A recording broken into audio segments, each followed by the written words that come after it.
Assalamu alaikum, 1 p.m. This is Radio Pakistan. The news read by Sayyida Rizvi. The headlines first.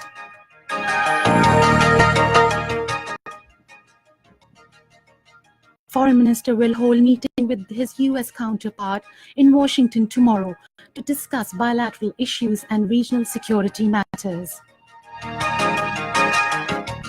Minister for Railways inaugurated a new non-stop passenger train on the route of Lahore to Faisalabad today. UNDP and Karakoram International University, Gilgit, have inked an MOU to initiate a joint research work on possible outbursts of glaciers and its impact on climate change. Indonesia has called for international help to deal with aftermath of sheer scale of the devastating earthquake. And now the news in detail. Foreign Minister Shah Mahmood Qureshi will hold a meeting with his U.S. counterpart Mike Pompeo in Washington tomorrow.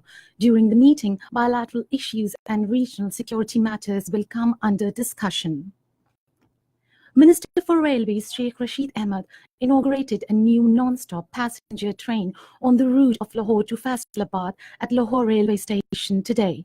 Talking to media on this occasion, he said that 10 new trains would be started within a target of 100 days. The minister said that the number of freight wagons will also be increased from 12 to 15 to facilitate people and make the department profitable. National Assembly and the Senate will resume their sessions in Islamabad this afternoon to discuss matters of national importance besides legislation business.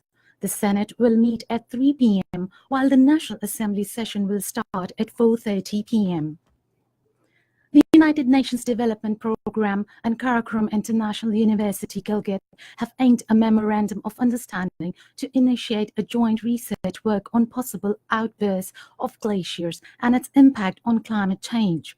Country Director UNDP Daniel Boone and Vice Chancellor KRU Dr. Ataullah Shah signed the MOU in Skardu. Accountability Court Islamabad has adjourned hearing of flagship investment reference against former Prime Minister Mohammad Nawaz Sharif till Thursday. Nawaz Sharif was given exemption from presence in court for today's hearing on the plea of his assistant counsel.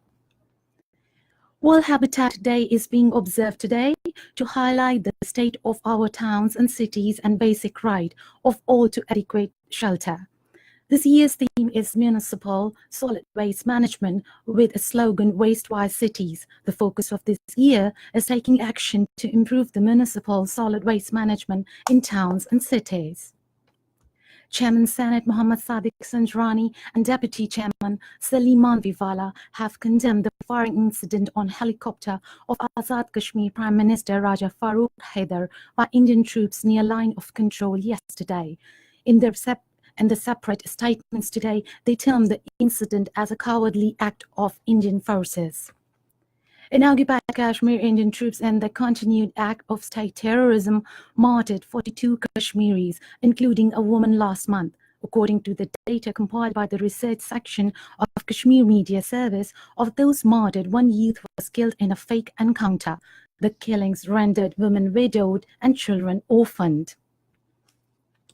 In the United States, hundreds of Kashmiris staged a protest at the United Nations headquarters in New York to protest for the right of self-determination for the people of Jammu and Kashmir. Addressing the participants, the Secretary General World Kashmir Awareness Forum, Dr. Ghulam Nabi Faiz, said that the Kashmiri people steadfastly maintained that talks should include their leadership, along with Pakistan and India, to explore all possible options to settle the dispute. In Indonesia, as the death toll from devastating earthquake and tsunami is feared to rise to more than 100,000, the government has called for international help to deal with sheer scale of the disaster. According to the officials, some remote areas have yet to be contacted, and rescuers are struggling with a shortage of heavy equipment to reach victims, calling out for the ruins of collapsed buildings. President Joko Widodo has opened the door to the dozens of international aid agencies to provide life-saving assistance.